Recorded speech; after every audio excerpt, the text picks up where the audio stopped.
जी, तो आज हम फर्स्ट टॉपिक से स्टार्ट करते हैं। लेक्चर नंबर 1 होगा ये। और आज डेट है 21 अगस्त 2023। कॉन्सेप्ट ऑफ इस्लाम हम डिस्कस करते हैं। कॉन्सेप्ट ऑफ इस्लाम में मेनली 5 वेरिएबल्स हैं जिन पे कुछ क्वेश्चंस बनने के चांसेस होते हैं। कुछ पे तो खैर जस्ट कंसेप्चुअल रिक्वायरमेंट है और कुछ पे क्वेश्चंस बनने के चांसेस होते हैं। जो पहला पहला वेरिएबल है वो हम डिस्कस करेंगे डिक्शनरी मीनिंग इसके कि इस्लाम का मीनिंग क्या है। उसके बाद हम इसको कुछ थोड़ा सा एक्सप्लेन करेंगे, कुछ इसकी बेसिक्स हैं जो क्लियर होना लाजमी है ताकि आपकी जो लेटर ऑन अंडरस्टैंडिंग है वो ठीक हो। थर्डली फिर हम दीन वर्सेस रिलीजन पे बात करेंगे कि दीन और रिलीजन में फ़र्क क्या है। ये मेरे ख़्याल से पास्ट में 10 मार्क्स का नोट भी आ चुका है। और समटाइम्स दीन वर्सेस रिलीजन और साथ में इसकी नीड और इम्पोर्टेंस मिला के एक क्वेश्चन पूरा भी आ जाता है 20 मार्क्स का। तो फोर्थ में फिर हम नीड एंड इम्पोर्टेंस पे आ जाएंगे, दीन इस्लाम की नीड क्या है और इम्पोर्टेंस क्या है। एंड लास्टली हम कैरेक्टरिस्टिक्स ऑफ इस्लाम यानी इस्लाम की नुमाया खसूसियात या नुमाया पहलू के नाम से उर्दू वालों के लिए बता दूं। तो ये इस तरह से ना, यानी ये 5 मेन वेरिएबल्स हैं जिसके ऊपर जिनमें से कुछ पे क्वेश्चन बन सकता है और कुछ वैसे ही जो है ना अंडरस्टैंडिंग के लिए रिक्वायर्ड है। इन पे हम इंशाल्लाह बात करेंगे। Starting with dictionary meaning of Islam. तो उर्दू में इसको हम इसके मीनिंग जो हम लेते हैं डिक्शनरी मीनिंग या इसका जो क्रक्स बनता है वो उर्दू में ये होगा सर तस्लीम खम करना, सर को झुका देना। यानी हम इसके लिए इंग्लिश में जो एक्सप्रेशन यूज़ करते हैं वो सबमिशन का है। सबमिशन जो है ना, यानी बिल्कुल जो है ना सबमिट कर देना किसी अथॉरिटी के सामने। किसके सामने, कैसे और क्यों, ये सारी चीज़ें हमें पूरी फिर कुरान और अल्लाह के जो पैगंबर आते हैं उनके थ्रू हमें आइडिया होता है कि किसके सामने सबमिशन, क्यों और कैसे, और वो सारी चीज़ें। ठीक है। तो इस्लाम बेसिकली एक मोनोथेस्टिक रिलीजन है। इसके अगेंस्ट जो रिलीजन्स पॉलीथिस्टिक रिलीजन्स की बात की जाती है। मोनोथेस्टिक रिलीजन ये है कि यानी एक ऐसा रिलीजन जिसमें oneness of unity, indivisible oneness of God पे बिलीव किया जाता है। दो क्रिश्चियनिटी और जुडाइज़म का भी यही क्लेम है कि वो भी मोनोथेस्टिक रिलीजन है, बट एज़ पर इस्लाम जो अब कंटेम्पोरेरी जुडाइज़म और क्रिश्चियनिटी का जो वर्जन एग्जिस्ट करता है वो मोनोथेस्टिक नहीं है। ट्रिनिटी का कॉन्सेप्ट है, या जुडाइज़म में हज़रत उज़ैर को या बाकी उसको जो है ना वो अल्लाह के साथ शरीक करते हैं। ठीक है, तो वो इनडिविजिबल वननेस वाली बात नहीं रही। और इसके अलावा फिर बाकी पॉलीथिस्टिक रिलीजन्स, हिंदुइज़्म को ले लें, जो भी नॉन सेमेटिक रिलीजन्स हैं उनमें मोस्टली आपके पॉलीथिस्टिक रिलीजन्स हैं। ये सेमेटिक और नॉन सेमेटिक की भी डिवीज़न है। यानी रिलीजन्स को दो तरह से कैटेगराइज किया जाता है, एक सेमेटिक रिलीजन्स और एक non Semitic religions. Semitic religions में इनको हम अब्राहमिक रिलीजन्स भी कहते हैं, यानी हज़रत इब्राहीम अलैहिस्सलाम के तक इनकी जो है ना उनकी उसके तक उनकी आइडियोलॉजी और उनका उस तक, दो आइडियोलॉजी तो इस्लाम की हमेशा से सेम रही, बहरहाल हज़रत इब्राहीम अलैहिस्सलाम तक इसको ट्रेस बैक किया जाता है, उससे लिंक किया जाता है। तो इसमें मेनली सेमेटिक रिलीजन्स में आ जाता है इस्लाम, जुडाइज़म और क्रिश्चियनिटी। ठीक है जी। और नॉन सेमेटिक में फिर आपकी फर्दर दो कैटेगरीज़ हैं, उसकी हमें फ़िलहाल ज़रूरत नहीं है। उसमें मंगोल रिलीजन्स आ जाते हैं और आर्यन आ जाते हैं। ठीक है, तो ये दो बेसिकली यानी सबमिशन, और इस्लाम एक मोनोथेस्टिक रिलीजन है और एक सेमेटिक रिलीजन है। और इस्लाम का मैंने आपको ओवरऑल इसका जो है ना डिक्शनरी मीनिंग या आप इसका बेसिक्स बता दी थोड़ी सी। अब फर्दर इसकी एक्सप्लेनेशन पे बात करेंगे। Now coming to explanation, basically Islam is just like a constitution, जैसे किसी एक स्टेट का कॉन्स्टिट्यूशन होता है। और it's not just like a constitution जो कि मैटर्स को रेगुलेट करता है, पूरी लाइफ को कंडक्ट, पूरी लाइफ को रेगुलेट और उसको डायरेक्ट करने के लिए एक होलसम आपके पास एक पूरा पैकेज है फॉर मैनकाइंड। कैसे सबमिशन करनी है, किसको करनी है, क्यों करनी है, ऑल थिंग्स। ठीक है। और इसकी जो इस कॉन्स्टिट्यूशन की इंटरप्रेटर हैं, जैसे हमारे स्टेट की कॉन्स्टिट्यूशन की इंटरप्रिटेशन किसकी रिस्पॉन्सिबिलिटी होती है, आपकी जुडिशरी की। इसी तरह से ये इस्लाम या आइडियोलॉजी कहें या इसको एक पूरा होलसम पैकेज जो भी है आपका, जिसको इंटायरिटी में डील करने की आपको परमिशन है सिर्फ, इसमें जो है ना इसकी इंटरप्रिटेशन जो करते हैं वो प्रॉफिट करते हैं। अल्लाह की तरफ से प्रॉपर मैसेंजर्स अपॉइंट होते हैं, जिनको एंजल्स फरिश्ते जो है ना आते हैं, जिन पे कोई इस तरह का गलती का कोई गुंजाइश, कोई क्वेश्चन नहीं होता। और इस पर्पज़ के लिए अल्लाह ने सो फार 124,000 मैसेंजर्स भेजे, और वो सारे के सारे विद सेम डिवाइन कोड आए, with same divine code, with same divine message, अल्लाह की तरफ से एक ही मैसेज। और वो दीन हनीफ जिसको हम कहते हैं, अगर आप कुरान को वो पढ़े तो वो दीन हनीफ की बात करता है, ठीक है। यानी हज़रत मोहम्मद सल्लल्लाहु अलैहि वसल्लम से भी पहले जो दीन था वो बिल्कुल ट्रू दीन था, और उसको दीन हनीफ कहते हैं। और हज़रत इब्राहीम अलैहिस्सलाम भी उसी दीन के ही पैरोकार थे। तो इस्लाम यानी अल्लाह के नज़दीक शुरू से ही दीन इस्लाम ही है। बल्कि कुरान में सूरह आल इमरान में आयत नंबर 18 में आया है कि indeed the religion in the sight of Allah is Islam, यानी अल्लाह के नज़दीक दीन इस्लाम ही है, ठीक है। और इसी तरह अल्लाह के नबी सल्लल्लाहु अलैहि वसल्लम ने जब अपना आखिरी खुतबा हुज्जतुल विदा दिया, और उसके नज़दीक जो ये बात की थी कि आयात नाज़िल हुई थी, अल-यौमा अकमलतु लकुम दीनकुम व अतममतु अलैकुम निअमती व रदीतु लकुमुल इस्लाम दीना। तो ये वो दीन है, ये वो जो कॉन्स्टिट्यूशन है, ये थ्रू आउट अल्लाह की तरफ से एक ही है। हाँ, इसमें हम ये बात कह सकते हैं कि इसकी सक्सेसिव और ग्रेजुअल कंप्लीशन हुई है अल्लाह के नबी सल्लल्लाहु अलैहि वसल्लम के टाइम पे आके, हमारी उम्मत में आके। अदरवाइज़ मतलब जब से इंसान इस दुनिया में अल्लाह ताला ने उसको तख्लीक किया और भेजा, तब से अल्लाह की तरफ से जो एक ही डिवाइन मैसेज है, अलबत्ता उसकी ग्रेजुअल और सक्सेसिव कंप्लीशन हुई है according to the requirement of time. अब कुरान और अल्लाह के नबी की सुन्नत महफूज हैं, वो चीज़ें मौजूद हैं। तो अब टिल रिमेनिंग टाइम, जितना भी अब क़यामत तक के लिए वक्त है, उसके लिए अब ये लास्ट हमारे पास कॉन्स्टिट्यूशन, ये लास्ट हमारे पास एक कंप्लीट जो है ना हमारे पास अब मौजूद है पैकेज। अच्छा जी, तो ये जो इस्लाम के जो फॉलोअर्स होते हैं, यानी जो इस आइडियोलॉजी के, जो इस पूरे कॉन्स्टिट्यूशन को के सामने और अल्लाह के सामने सबमिट कर देते हैं, वो मुस्लिम्स हैं, ठीक है। इसमें आपको बल्कि एक डिफरेंस ये भी पता होना चाहिए मुस्लिम और मोमिन का। समटाइम्स वैसे सैयद अबुल आला मौदूदी के नज़दीक समटाइम्स ये अल्टरनेटिवली भी यूज़ किए जाते हैं, बट अगर आप इसकी डिक्शनरी मीनिंग को अगर फॉलो करते हुए देखें तो देखें मुस्लिम में वही है कि जो जस्ट सबमिशन वाली बात आ जाती है कि believing in a certain ideology and then practically manifesting it, जो है ना ये फिर जो है ना वो प्रॉपर जो है ना मोमिन वाली बात आ जाती है। यानी इनिशियल पार्ट यानी जस्ट बिलीविंग या जस्ट सबमिटिंग, ये मुस्लिम वाली बात हो गई, जिसने सबमिशन कर दी वो मुस्लिम हो गया। और believing in a certain ideology और देन प्रैक्टिकली मैनिफेस्टिंग इट, ये फिर आपका प्रॉपर जो है ना वो मोमिन हो गया, ठीक है जी। तो मोमिन के साथ ही फिर ज़ाहिर है ईमान वाला एक कॉन्सेप्ट है, एक डेफिनेशन है, वो भी मैं साथ ही बताता जाऊँ। बिलीव्स या जिनको ईमानियात या आप अकायद बोलते हैं, ये बेसिकली क्या होते हैं, ये अनशेकेबल एंड अनडाउटफुल प्रिंसिपल्स होते हैं which act as a stimuli of one's attitude and actions, ठीक है। इनको हम बिलीव्स कहते हैं।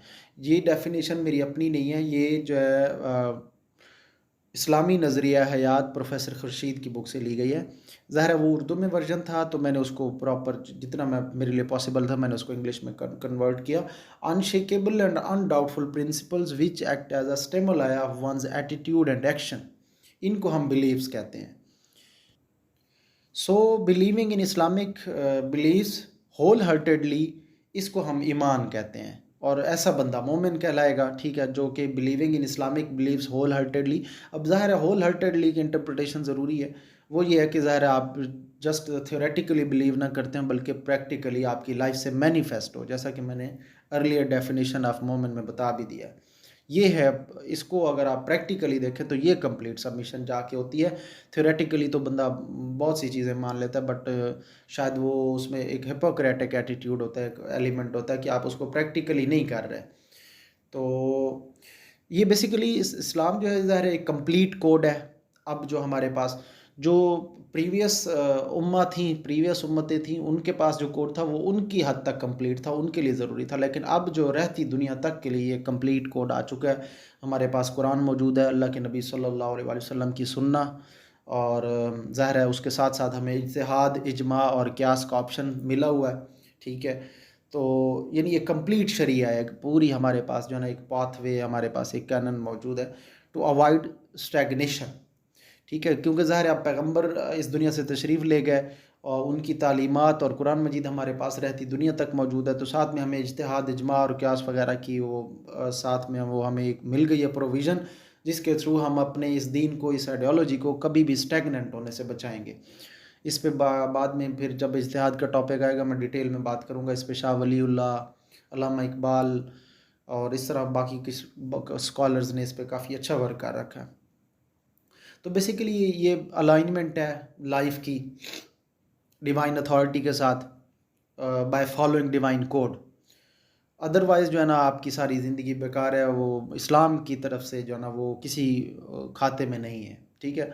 वो और इस कुरान में इसको मल्टीपल जगह पे मैनिफेस्ट किया गया है। अच्छा, ये इस हवाले से ये भी साथ बताता जाऊँ कि जो रेफरेंसेस होंगे वो इस वीडियो के एंड पे हम कंपाइल कर देंगे, मैं वो कर दूंगा 2-3 स्लाइड्स में ना, तो आप वहाँ से फिर नोट डाउन करना चाहें या उनको स्क्रीनशॉट्स लेके अपने पास सेव करना चाहें वो आप कर सकते हैं।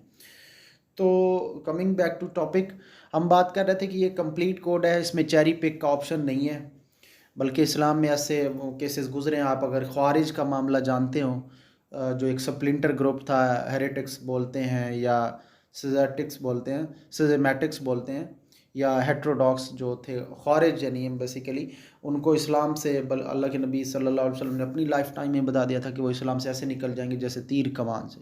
यानी एक बिल्कुल ही एक्सट्रीमिस्ट किस्म का ग्रुप और एक सर्टेन आइडियोलॉजी को फॉलो करे, पूरे इस्लाम को जो इंटायरिटी में जो पूरा पैकेज है, यानी वो चेरी पिक वाला सीन करने लग जाए तो ज़ाहिर है इस्लाम उसको नहीं एक्सेप्ट करता। ये उसकी एक जैसे एग्जांपल है। इसी तरह इकबाल की पोएट्री में भी आपको इस तरह की चीज़ें मिलती हैं कि अल्लाह से करे दूर तो तालीम भी फितना, अमलाक भी औलाद भी जागीर भी फितना, ना हक के लिए उठे तो शमशीर भी फितना, शमशीर ही क्या नारा तकबीर भी फितना।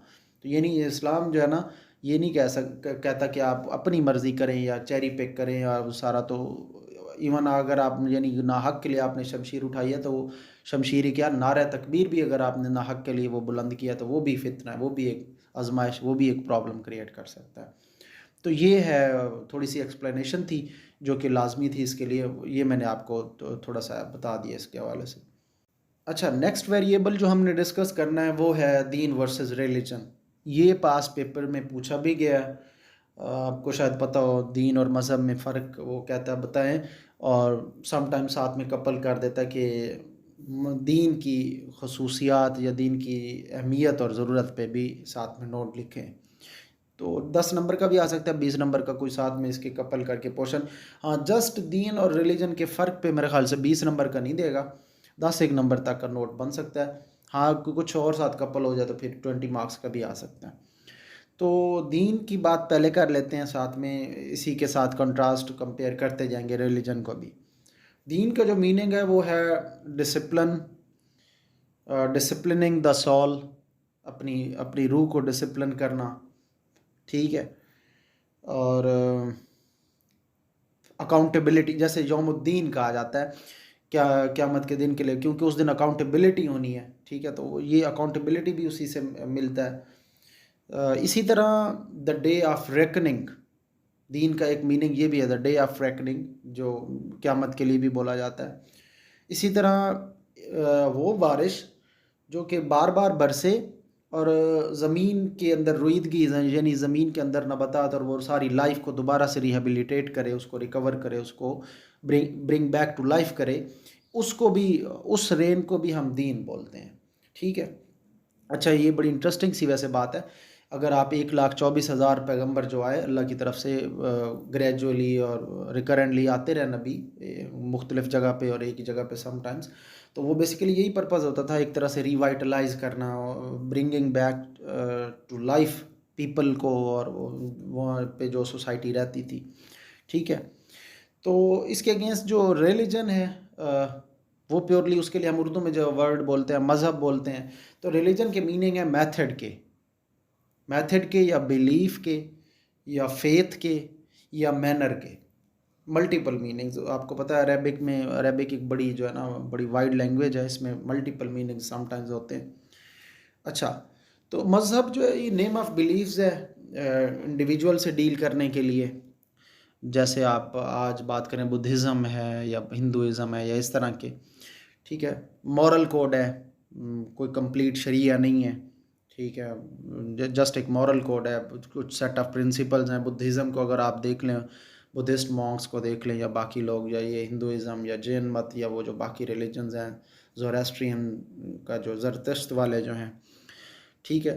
तो ये just a set of rules हैं एंड मॉरल कोड है, और इसकी बेस्ट मैनिफेस्टेशन आपके पास बुद्धिज़्म की हो सकती है।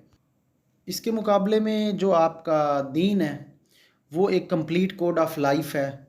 इसके सारे एस्पेक्ट्स को, यानी जिसमें आप शरिया का वर्ड भी यूज़ करते हैं, इसके सारे एस्पेक्ट्स को टच करता है, वर्ल्डली भी और हेयर आफ्टर के भी। फॉर एग्ज़ाम्पल जो मज़हब होता है वो आपको सिर्फ कुछ मॉरल वैल्यूज़ देगा कि यूँ करो ज़िंदगी का, ये बस एक पर्टिकुलर एस्पेक्ट के हवाले से पूरी तरह से गाइड नहीं करता, वो बिल्कुल एक बड़ा नैरो डाउन अप्रोच होती है। जबकि इसके मुकाबले में जो आपका दीन है ये कंप्लीट कोड ऑफ लाइफ है, पॉलिटिक्स है, इकोनॉमी है, what ever you can think of, सारी चीज़ें ये डील करता है, वर्ल्डली भी और हेयर आफ्टर की भी। यानी आपकी स्पिरिचुअल ट्रेनिंग, आपकी प्रैक्टिकल इस दुनिया में भी आपको एक अच्छी लाइफ गुजारने की, और अगली लाइफ हेयर आफ्टर का भी, ठीक है। ये एक इटर्नल सोर्स है साल्वेशन का इंसान के लिए। जबकि वो आपके पास जो रिलीजन है वो that is just moral code, उसका शायद इस दुनिया में कुछ ना कुछ फ़ायदा हो सके, बट ओवरऑल ये it can not be source of eternal salvation and success. Not even worldly success भी, सीधी सी बात है, not even a worldly success भी उससे इंश्योर नहीं हो सकती, ठीक है। तो दीन जो है अगेंस्ट रिलीजन, दीन कलेक्टिव और इंडिविजुअल दोनों से डील करता है, जबकि रिलीजन एक पर्सनल मैटर है, इंडिविजुअल से सिर्फ डील करता है। इंडिविजुअल के लिए एक मॉरल कोड है, इंडिविजुअल की लाइफ को जो है ना एड्रेस करने के लिए कुछ सेट ऑफ मॉरल कोड, सारा कंप्लीट कोड वो भी नहीं है, बट चलो कुछ हद तक हम कह लें, तो बहरहाल इंडिविजुअल से वो डील करने के लिए है, ठीक है। और इस्लाम में तो ज़ाहिर अल्लाह की तरफ से तो रिलीजन की बात नहीं, हमेशा दीन का ही एस्पेक्ट कोट हुआ है। कुरान मजीद में आफ़ा बगैर दीन अल्लाह यबगून, यानी do they seek Deen of other than अल्लाह। इसी तरह एक और जगह पे कि unquestionably for Allah is pure दीन, ठीक है जी, यानी पूरी एक सबमिशन इस्लाम के अंदर। तो ये जो है ना पूरा दीन जो है ना complete guidance, economic, political, social, psychological, spiritual, ठीक है, और वो सारी आप जितने भी aspects what ever you can think of, ये सारा इसी के अंदर इनकम्पस होता है। ऑन द अदर हैंड जो रिलीजन है वो प्योरली इंडिविजुअल सेंट्रिक चीज़ है, और कुछ सेट ऑफ मॉरल कोड्स हैं, not a complete code of life, neither just for this world and nor for the eternal और वर्ल्ड हेयर आफ्टर, वो जो इटर्नल साल्वेशन का जो एक वो बनता है एस्पेक्ट, उसके लिए भी नहीं। तो ठीक है। हाँ, एक और एस्पेक्ट भी बता दूं कि दीन जो है वो जब से हज़रत आदम अलैहिस्सलाम से लेकर आज तक दीन एक ही है, और वो मैंने आपको ऑलरेडी भी बता चुका हूँ, दीन इस्लाम ही है, ठीक है। अलबत्ता रिलीजन्स जो लोगों ने, फिर इंसानों ने उसमें से कुछ चीज़ें ले ली, बाकी छोड़ दिया और रिलीजन्स अपने बना लिए। जैसे अब की बात करें तो अब क्रिश्चियनिटी या जुडाइज़म, इस्लाम में टोटली इसको आउटराइट डिनाइल किया हुआ है कि जुडाइज़म और क्रिश्चियनिटी कोई वो नहीं है, अल्लाह के नज़दीक दीन इस्लाम ही है। ये एक जुडाइज़म और क्रिश्चियनिटी का टाइटल या ये नाम और ये जो एक पर्टिकुलर ग्रुप बन गया, ये अल्लाह की तरफ से नहीं, अल्लाह की तरफ से हमेशा सिर्फ दीन इस्लाम ही रहा है। हाँ, ये और बात है कि उसकी कंप्लीशन अब आके अल्लाह के नबी सल्लल्लाहु अलैहि वसल्लम के टाइम पे हुई है, अब इसके बाद ज़रूरत नहीं रही। तो ये था दीन और रिलीजन का कुछ थोड़ा सा फ़र्क। आप इसको यूँ भी अटेम्प्ट कर सकते हैं कि एक लाइन ड्रा करके लेफ़्ट साइड पे आप दीन लिख लेंगे और राइट साइड पे रिलीजन लिख लेंगे, और फिर आप जो है ना ये सारे पॉइंट्स जो है ना वो वहाँ पे मेंशन कर देंगे मेनली जो मैंने टच किए। नेक्स्ट वेरिएबल जो है ये है नीड और इम्पोर्टेंस के हवाले से, नीड एंड इम्पोर्टेंस ऑफ दीन इस्लाम। तो यानी एक डिवाइन विजडम की क्यों ज़रूरत है, इंडिविजुअल्स और कलेक्टिव लाइफ के साथ डील करने के लिए डिवाइन विजडम की क्या ज़रूरत पड़ी। तो इसका क्रक्स वर्जन मैं पहले बता दूं, फिर मैं इसको थोड़ा एलेबोरेट करूंगा। देखिए, इसकी ज़रूरत इसलिए पड़ी कि there are human differences, human weaknesses and human biases. Economically, socially आप देख लें, पॉलिटिकली, साइकोलॉजिकली, इवन रिलीजियसली भी आपके सामने चीज़ें जो है ना बाद में लोगों ने जो अपनी तरफ से डिवाइस की, वो ज़ाहिर है वो भी एक जैसी नहीं। स्पिरिचुअली, एथिकली, हर लिहाज से एक ज़रूरत थी एक डिवाइन विजडम की, so as to deal with individual and collective life.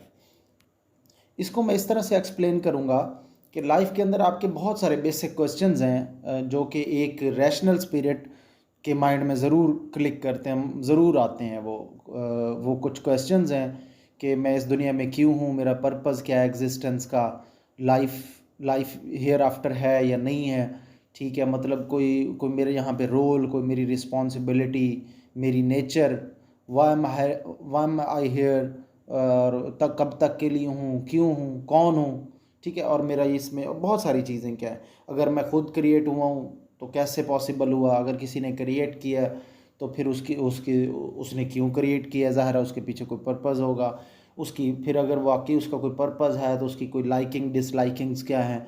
बहुत सारे ऐसे एक रैशनल स्पिरिट के क्वेश्चंस माइंड में आते हैं। आप रैशनल स्पिरिट के बारे में अगर आप पढ़ें तो इवन ग्रीक टाइम से, यानी को 300 BC के अराउंड भी आप रैशनल और वेजिटेटिव स्पिरिट का कॉन्सेप्ट इंसान उससे वाकिफ़ था कि कुछ स्पिरिट्स ऐसी होती हैं जो कि जस्ट लाइक वो grow, just like vegetative spirit जो है ना वो ग्रो करती हैं और वो सारा कुछ, और अब खुराक वगैरह और बेसिक जो वो एक लाइफ की फॉर्म है वो एग्जिस्ट करती है। कुछ फिर जो है ना वो होती है एनिमल स्पिरिट होती है, और फिर एक रैशनल स्पिरिट होती है जिसको वो फिर बनाते थे बाद में फिलोसफर किंग बनाते थे। तो बेसिकली वही रैशनल स्पिरिट के माइंड में ज़ाहिर है ये इंसान एक रैशनल स्पिरिट है, तो इसके ज़रूर ये क्वेश्चंस लाइफ की किसी न किसी स्टेज पे ज़रूर उसके माइंड में ये आते हैं कि मैं क्या, मेरी क्रिएशन पर्पसलेस है, या मैं खुद क्रिएट हुआ हूँ, या किसी ने क्रिएट किया है, अगर किसी ने क्रिएट किया है तो क्यों किया है, उसकी लाइकिंग्स क्या, डिसलाइक, एंड सो एक लंबी फहरिस्त बनाई जा सकती है। तो देखें, आपके पास इसके आंसर करने के लिए जो मॉड्स अवेलेबल थे उनमें से आज तक कोई भी ऐसा मॉड नहीं है जिसने इसका कोई रीज़नेबल आंसर प्रोवाइड किया हो, सिवाय रिलीजन के, सिवाय इस्लाम के, जो कि मैंने क्या आपको बताया कि सिंस आदम अलैहिस्सलाम जो है ना वो एक दीन इस्लाम ही है। तो फ़िलासफ़ी ने इसके लिए बहुत ट्राई किया है, लेकिन फ़िलासफ़ी आज तक कोई भी यूनानिमस कंक्लूजन नहीं ड्रा कर सकी। आप ग्रीक्स को देख लें, रेनेसेंस के यूरोपियन फ़िलासफ़र्स को देख लें, और फ़िलासफ़ी की ये डोमेन ही नहीं है। फ़िलासफ़र्स जो है ना जस्ट स्पेकुलेशंस और इस तरह की वो डिफरेंट उसको जो है ना वो करते रहते हैं, थीसिस, एंटीथीसिस और वो सारी चीज़ें, बट वो आज तक इसका कोई यूनानिमस आंसर नहीं कर पाए जो सेटिस्फैक्ट्री हो, इंसान के लिए एक गाइडिंग पाथ वे प्रोवाइड कर दे और उसको फैसिलिटेट करे। On the other hand science है आपके पास, ज़रा प्रैक्टिकल नेचर की चीज़ है, बट साइंस की डोमेन सेपरेट है। मैं एंड पे कुछ बड़े जो अनबायस्ड साइंटिस्ट्स थे, भले वो क्रिश्चियनिटी के थे, भले किसी और उसको फॉलो करते थे, बट उन्होंने, मैं उनकी स्टेटमेंट्स कुछ कोट कर दूंगा, लिख दूंगा आपके लिए, उन्होंने भी यूनानिमसली यही बात की कि जो है ना ये इस जो रिलीजन है या स्पिरिचुअलिटी है ये साइंस की डोमेन से बाहर की चीज़ है, एक सेपरेट डोमेन है, ठीक है। साइंस में ज़ाहिर चेंजेस आती रहती हैं, थीरीज होती हैं, जस्ट कपल ऑफ लॉज हैं आपके पास सिर्फ, बहुत थोड़े। और हाँ, अलबत्ता ये है कि अब साइंस जितनी डेवलप होती जा रही है वो उल्टा डिविनिटी के कॉन्सेप्ट को सपोर्ट करने लग गई है। एक्सरे की इन्वेंशन से या जो बाकी डिस्कवरीज वगैरह हो रही हैं उससे उल्टा जो डिविनिटी का कॉन्सेप्ट है वो उसको सपोर्ट मिल रही है, ठीक है। आप अगर थोड़ा सा भी गूगल करके चीज़ें देखें तो आपको पता चलेगा इस्लाम ने या कुरान मजीद में या क्रिश्चियनिटी का कोई ओरिजिनल टेक्स्ट का कुछ पोर्शन मौजूद है और उसमें कोई इस तरह की दुनिया से रिलेटेड कोई प्रैक्टिकल चीज़ें बातें हुई हैं तो आज की साइंटिफिक एविडेंस उसको सपोर्ट करती है उल्टा। उसके बाद हमारे पास एक और ऑप्शन था कि हम इन सारी बातों का आंसर, सारी जो मैंने क्वेश्चंस अर्लियर आपको बताए कि इनको हम माइंड के ज़रिए से आंसर करने की कोशिश करें। तो माइंड्स आपको पता है सारे इंसानों का एक जैसा नहीं है, डिफरेंट है, और ससेप्टेबल टू एरर है, वल्नरेबल टू एरर है, मिस्टेक हो सकती है, और फिर इसका स्कोप भी बहुत लिमिटेड है। आपकी ज़िंदगी के अंदर जितनी ऑब्जर्वेशन है आप उससे बियॉन्ड की चीज़ कोई देख ही नहीं सकते। फॉर एग्जांपल एक ऐसा शख्स है जिसने सारी ज़िंदगी जंगल में गुजारी है और उसने कभी रॉकेट नहीं देखा, तो अब आप उसको कहें कि जो है ना वो जस्ट माइंड के ज़रिए से वो सोच ले कि रॉकेट होता है या बिलीव कर, ज़ाहिर है उसके स्कोप से ही, उसके माइंड, उसके ऑब्जर्वेशन से ही बाहर की चीज़ है। तो माइंड तो सिर्फ वर्क करता है अपनी ऑब्जर्वेशन की डोमेन तक, और आपको पता है ये जो डिविनिटी है और ये जो बाकी सुपरनैचुरल और ये सारा, ये तो उससे बाहर की फिर चीज़ें, ये आपके उसमें नहीं आती। इंसान सिर्फ ऑब्जर्वेशन की हद तक और एक्सपीरियंस और नॉलेज की बेस तक देख सकता है और विजिबल यूनिवर्स को एक्सप्लोर कर सकता है और टेंजिबल चीज़ों को देख सकता है। उससे बाहर उससे बियॉन्ड माइंड का स्कोप नहीं है, लिहाजा माइंड भी आपके इन क्वेश्चंस को आंसर नहीं कर सकता। उसके बाद कश्फ या ड्रीम्स वगैरह के ज़रिए से आपको इन चीज़ों के आंसर्स मिल जाएं, तो ये जस्ट कुछ लोगों की अपनी वो हो सकती है, अपनी थिंकिंग्स हो सकती है, लेकिन कोई भी ये क्रेडिबल सोर्स नहीं है जिस पर रिलाई किया जा सके और पूरी ह्यूमैनिटी को इसके थ्रू जस्ट गाइड किया जा सके, जस्ट इंटायरली रिलाइंग ऑन कश्फ और dreams. On the other hand Islam जो है वो इन सारे क्वेश्चंस को, इन सारे प्रॉब्लम्स को जो मैनकाइंड के हैं उनको एड्रेस करता है। मैं कुछ रेफरेंसेस के तौर पे वो आयात एंड पे कोट भी कर दूंगा और कुछ मैं अभी आपको पढ़ के भी सुना देता हूँ, जिससे आपको आइडिया हो जाएगा कि वाकई इस्लाम ने ये बेसिक क्वेश्चंस एड्रेस किए हैं कुरान मजीद में, और अल्लाह के नबी की लाइफ से आपको इसकी बहुत सी एविडेंसेस मिलती हैं। फॉर एग्ज़ाम्पल कुरान मजीद में है, do you think we created you useless or futile and you will not be return to us. यानी अब इसमें आंसर हो रहा है कि हमने तुम्हें बेकार नहीं पैदा किया, और ये नहीं कि तुम अब बस इसी दुनिया में मर मिट जाओगे और ख़त्म हो जाओगे मट्टी में और तुम कभी हमारी तरफ वापस नहीं आओगे। यानी दो बातें मैं बता दी कि तुम्हें रिटर्न भी होना है और तुम बेकार पैदा भी नहीं किए गए। तो ये देखिए कुछ आंसर मिलना स्टार्ट हुए। इसी तरह मैं और चीज़ें कोट करता हूँ तो आपको आइडिया होगा कि यानी जो है ये रिलीजन जो है, इस्लाम पर्टिकुलरली, क्योंकि वैसे तो बाकी रिलीजन्स भी इनको आंसर करते थे, लेकिन अब वो चूँकि अपने ओरिजिनल जो फॉर्म है उसमें एग्जिस्ट नहीं करते थे, इसलिए अब उन पर रिलाई नहीं किया जा सकता। इस्लाम में अलबत्ता कुरान की आपको पता है दोस्त दुश्मन सभी इससे एग्री करते हैं कि इसके अंदर कोई आज तक रत्ती बराबर भी कुछ चेंज नहीं आ सका। इसी तरह वमा खलक़तल जिन्ना वल इंसा इल्ला लियअबुदून, and we have not created jinn and इंस बट फॉर आवर वर्शिप। अब ये देखें वो पर्पज़ ऑफ लाइफ क्यों पैदा किया, उसका आंसर मिल रहा है। ठीक है, इसी तरह कुरान मजीद में इंसान का रोल और उसको कैसे परफॉर्म करना है ये सारा कुछ एक्सप्लेन किया गया है। इंसान को बताया गया कि तुम इस दुनिया में इमॉर्टल नहीं हो और ना ही ये दुनिया इमॉर्टल है। ठीक है, फिर इंसान की जो लाइफ हेयर आफ्टर है उसके बारे में जो इंसान को अगर अगर उसको बिलीव करवाया जाए कि वाकई लाइफ हेयर आफ्टर है, तो फिर उसको भी एक्सप्लेन किया गया कि लाइफ हेयर आफ्टर इस तरह से है, यूं यूं है, इसलिए है ताकि सबको अकाउंटेबल ठहराया जाए और सबके साथ जस्टिस हो सके, एक कंप्लीट जस्टिस। ठीक है, इसी तरह एक्ट्स आपके क्या होने चाहिए, आपके बिलीव्स क्या होने चाहिए इस दुनिया में। ठीक है, और ये सारी चीज़ें आपकी जो है ना फ्रूटलेस नहीं होंगी, आपके एक्ट्स और आपके बिलीव्स फ्रूटलेस नहीं होंगे, भले पॉजिटिव हैं भले नेगेटिव हैं, आपको इसका ज़रूर अजर मिलेगा। पॉजिटिव भी मिल सकता है अगर आपके वो पॉजिटिव है एक्शंस और बिलीव्स, और नेगेटिव भी मिल सकता है अगर अदरवाइज़ केस है। तो कुरान मजीद में लिखा हुआ है would you be left unattended, यानी आपको लगता है कि आपको अकाउंटेबल नहीं ठहराया जाएगा, आपको बस ऐसे ही छोड़ दिया जाएगा, आपको पैदा किया गया और बस ख़त्म हो जाएगा सब कुछ। इसी तरह फिर इंसान को ये बताया गया है कि जो है ना you are just like in exam hall is in this world, जैसे एग्ज़ाम हॉल में कोई बंदा होता है। ठीक है, अल्लज़ी खलक़ल मौत वल हयात लियब्लुवकुम अय्युकुम अहसनु अमला, सूरह मुल्क में आता है। तो he who created this death and life so as to जज हु अमंगस्ट यू एक्ट्स एहसन। एहसन मीन्स वर्चुअसली, आप कौन एक्ट करता है, और वर्चुअसनेस है क्या, वो भी ज़ाहिर है फिर कुरान ने और इस्लाम ने एक्सप्लेन कर दिया अच्छे से कि वर्चुअसनेस क्या है। तो ये है इसकी नीड और इम्पोर्टेंस, यानी इंसान का माइंड, इंसान को साइंस, इंसान को फ़िलासफ़ी, इंसान को ड्रीम्स, ये जो इंसान के जो बेसिक इंट्रिंसिक नेचर है, जो उसकी रैशनल स्पिरिट है, इसके हवाले से ये सारे जो मैंने आपको एरियाज़ जो डिसिप्लिन बताया ये आंसर नहीं कर सकते थे। So there was need of a divine authority या डिवाइन इंजंक्शंस जिसके थ्रू हमें ये आंसर्स दिए जाएं। तो इसके लिए एक प्योरली हमारे पास रिलीजन है, ये हमारी ज़िंदगी को उल्टा आसान करता है बजाय ये कि मुश्किल करे। क्योंकि अगर वाकई हम जस्ट फ़िलासफ़ी या साइंस या हमारे अपने माइंड के रहम करम पे हम छोड़ दिए जाते तो आज दुनिया में आपको शायद आइडिया हो कि क्या सूरत हाल होती। इनफैक्ट हम यहाँ तक पहुँच ही ना पाते, जो सिविलाइजेशनल ग्रोथ है वो यहाँ तक हो ही ना पाती। वो बल्कि आप मौलाना वहीदुद्दीन खान की बुक है इस्लाम दौर जदीद का खालिक, अगर आप वो पढ़ें तो आपको आइडिया होगा कि इस्लाम की ये आइडियोलॉजिकल क्लैरिटी की वजह से और ये सारी कंट्रीब्यूशन की वजह से ह्यूमन सिविलाइजेशनल ग्रोथ में कितना पॉजिटिव चेंज आया। इंसान इस हद तक कभी ना पहुंच पाता अगर उसको वाकई ये डिवाइन जो है ना रेवलेशंस के थ्रू जो है ना गाइडेंस ना मिलती रहती। और मैं ये नहीं कह रहा कि ये जस्ट हज़रत मोहम्मद सल्लल्लाहु अलैहि वसल्लम के टाइम से मिलना शुरू हुई, ज़ाहिर है जब से अल्लाह ताला ने इंसान को इस दुनिया में भेजा तब से उस ज़रूरत और उस टाइम फ्रेम के हिसाब से गाइडेंस और ये सारी चीज़ें मिलती रही हैं। ठीक है, तो ये थी इसकी कुछ एक्सप्लेनेशन।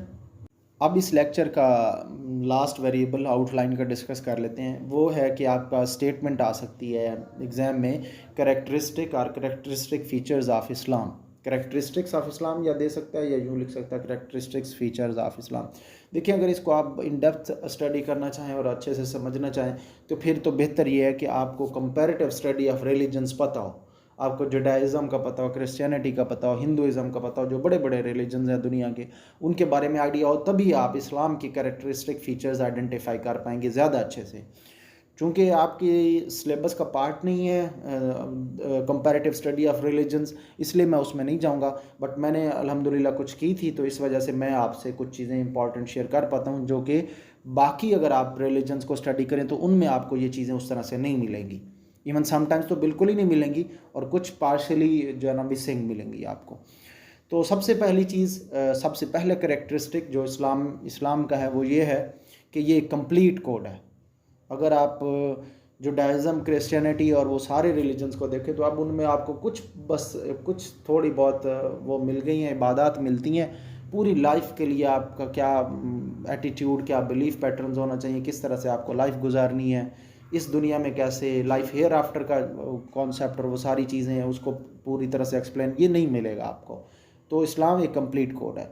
दूसरी बात, इस्लाम एक डिवाइन गाइडेंस है या कोड है या कॉन्स्टिट्यूशन है, यानी mankind has not been left at the mercy of mankind. इंसान को इंसान के रहम पर नहीं छोड़ा गया, बल्कि एक डिवाइन गाइडेंस हमारे पास, डिवाइन कॉन्स्टिट्यूशन मौजूद है। जबकि बाकी रिलीजन्स की भी जो एसेंस थी, असल फॉर्म थी, उसमें तो यही था, वो भी डिवाइन गाइडेंस और कोड थी फॉर दैट टाइम। लेकिन फिर वो बाद में इंसानों ने खुद उसके अंदर अमेंडमेंट्स और अपनी वो अल्ट्रेशंस करके अपने बेनिफिट, अपने वेस्टेड इंटरेस्ट के लिए उसको सैबोटाज कर दिया। उसके बाद इस्लाम एक सेमेटिक रिलीजन्स है। आपको मैंने बताए थे इनिशियली जब हमने स्टार्ट किया था तो सेमेटिक और नॉन सेमेटिक की बात की थी।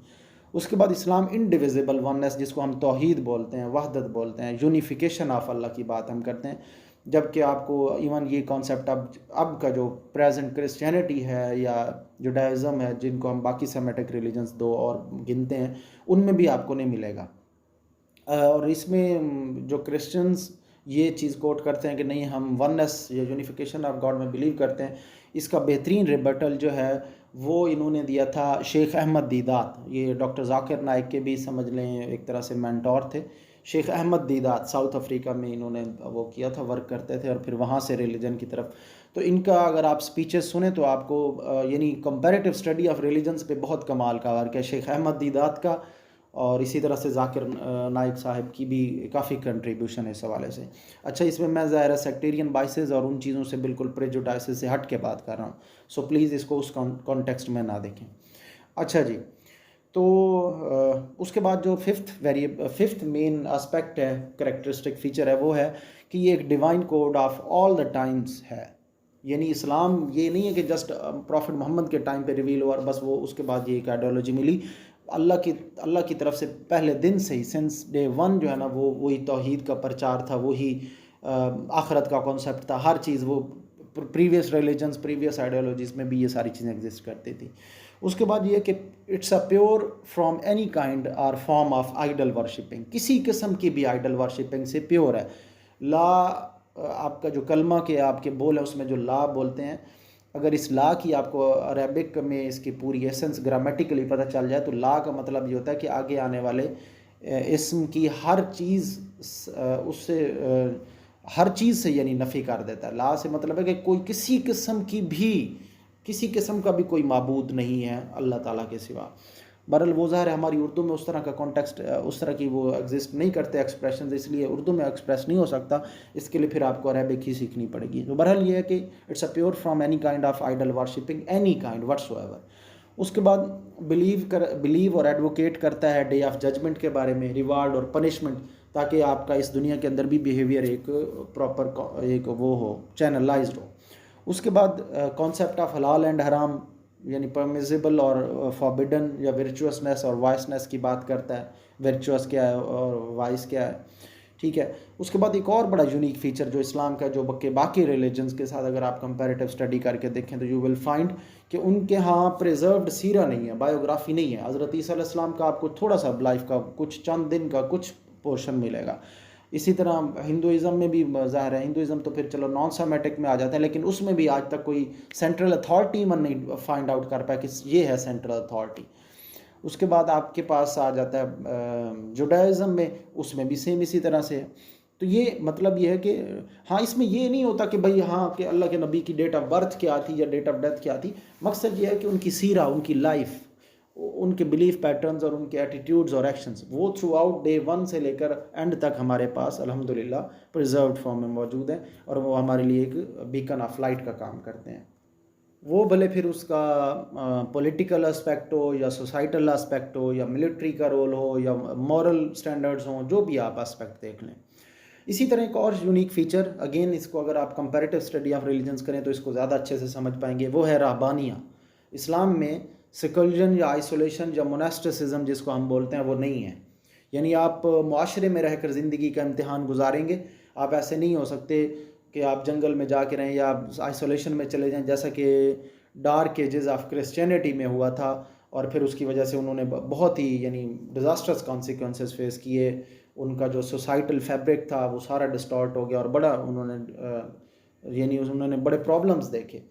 तो ये क्योंकि इस्लाम इस दुनिया और अगली दुनिया दोनों के लिए जो है ना वो उसकी बेटरमेंट चाहता है, तो इसलिए वो इस्लाम जो है रहबानियत या मोनास्टिसिज्म की इजाज़त नहीं देता, क्योंकि इस्लाम में ये बात बड़ी क्लियर है कि ये जो है सिविलाइजेशनल प्रोग्रेस और ग्रोथ के लिए डिज़ास्ट्रस है रहबानियत। ठीक है जी, कि आपने शादी नहीं करनी, आप जंगल में सारी ज़िंदगी गुजार देंगे, आप अपने आप को वक्फ कर देंगे एंड सो। ठीक है जी। उसके बाद इस्लाम में जो है राइट्स एंड ड्यूटीज़ और मॉरल कोड साथ साथ हैं। राइट्स भी हैं, ड्यूटीज़ भी हैं, मॉरल कोड है। सेंट्रल ह्यूमन पर्सनैलिटी अवेलेबल है हमारे पास अल्लाह के नबी सल्लल्लाहु अलैहि वसल्लम। और इससे भी बढ़कर फिर इसी के साथ ही बल्कि कुरान आपके पास देख लें, कुरान जो है ना फ्री फ्रॉम मिस्टेक्स, आपके पास एक ऐसी टेक्स्ट मौजूद है जो कि और किसी के पास कोई क्लेम नहीं कर सकता कि हमारी टेक्स्ट जो है ना वो free from a kind of error है।